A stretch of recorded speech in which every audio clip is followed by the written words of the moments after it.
It's the Daily Dog. Hello, everybody. Welcome back to the Daily Doug. I am happy that you are here today. You want to know why I am so happy today? Today is January 20th, 2021, otherwise known as Inauguration Day. Yes, today we saw the inauguration of Joe Biden as the 46th President of the United States, and we saw Kamala Harris inaugurated as vice president. Of course, Miss Harris being the first female vice president and the first vice president of African American and South Asian descent. Such a glorious, glorious day and event, and I feel my patriotism and just sense of pride in the future of America like I haven't in a long time today, and it does feel good, doesn't it? There was a time, this morning that I thought I might miss everything because I was afraid I wasn't going to wake up in time, because Megan and I didn't, go to bed, or we didn't fall asleep until like in the 3 o'clock hour, because we were just so hyped up for the day. We were just talking and talking and talking about our hopes for the future, in the near term and the long term. Also, our fears for this particular day. Thank goodness everything seems to have gone on without any hitches, and I'm thankful for that.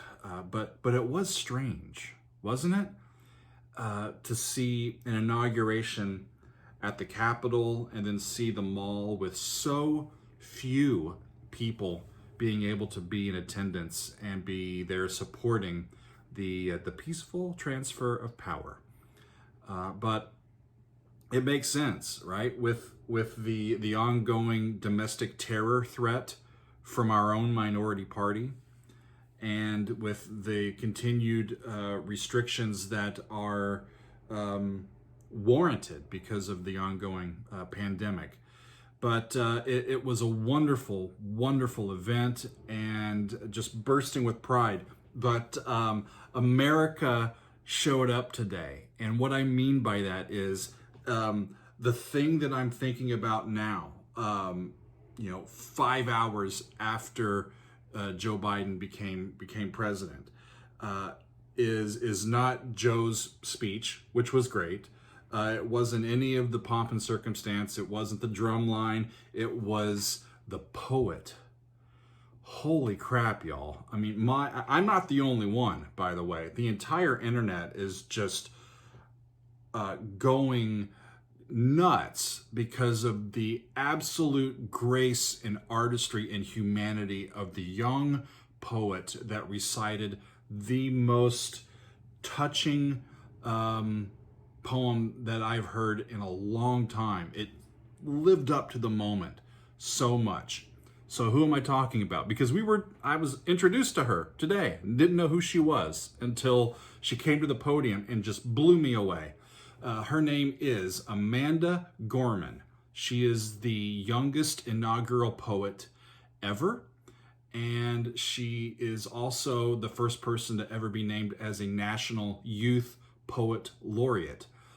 She's only 22 years old, y'all, and she's a graduate of Harvard, and she's from California, I think.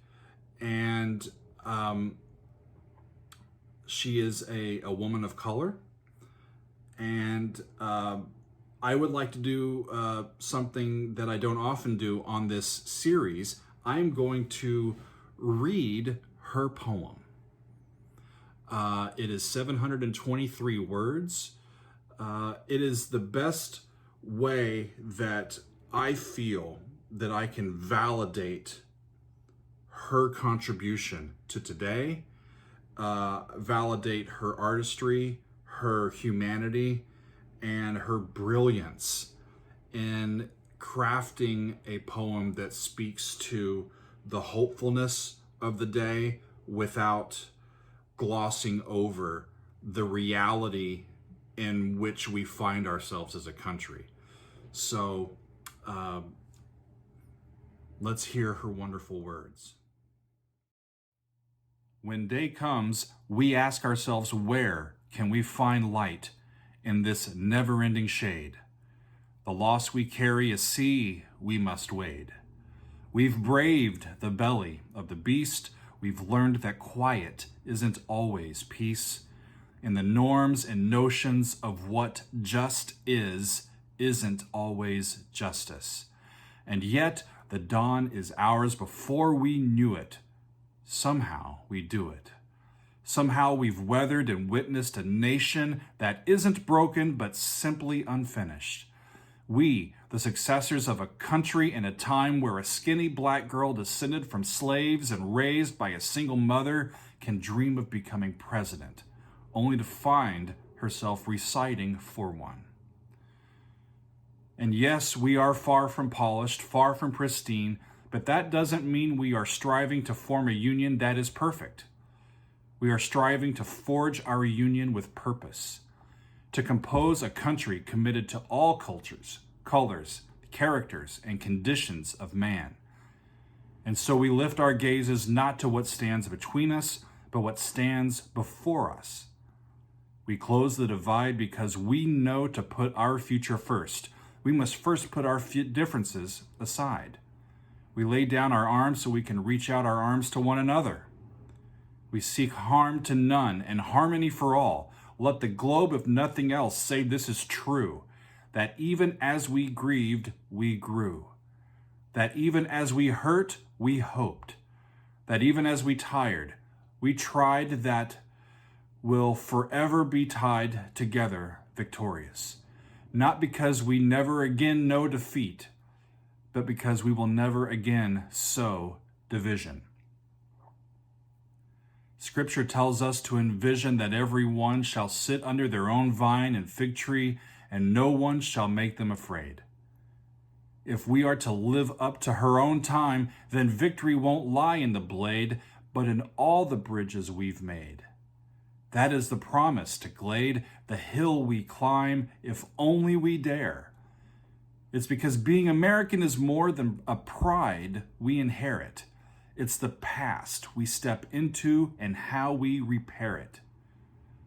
We've seen a forest that would shatter our nation rather than share it, would destroy our country if it meant delaying democracy. This effort very nearly succeeded. But while democracy can be periodically delayed, it can never be permanently defeated.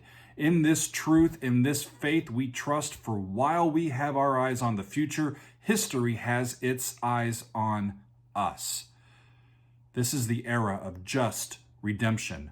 We feared it at its inception. We did not feel prepared to be the heirs of such a terrifying hour, but within it we found the power to author a new chapter, to offer hope and laughter to ourselves.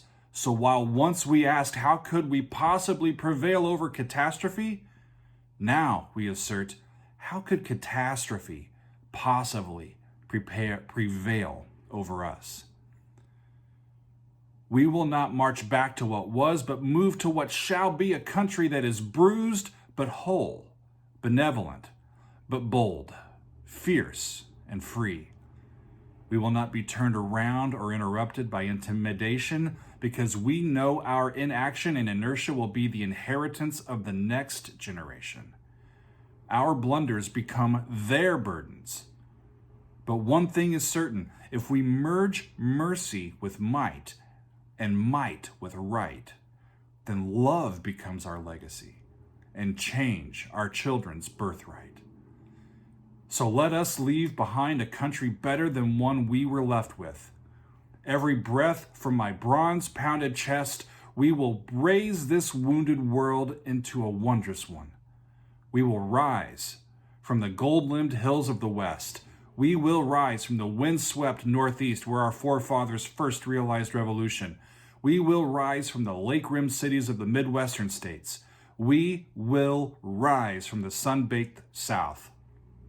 We will rebuild, reconcile, and recover in every known nook of our nation. In every corner called our country, our people, diverse and beautiful, will emerge battered and beautiful. When day comes, we step out of the shade, aflame and unafraid.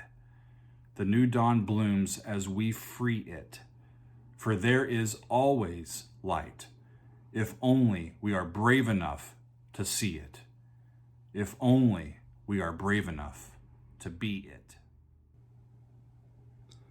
Miss Gorman is only 22 years old. I cannot wait to hear more from this gloriously talented and deeply human person. I am thankful to her for sharing her words and her gifts, and it was my honor to offer her words to you today. I have hope for America. I have hope for the next few years. We are moving forward, and we are unafraid. We will claim the light, and we will go boldly forward. Look forward to the journey. Thanks for being here. We'll see you next time on The Daily Doug.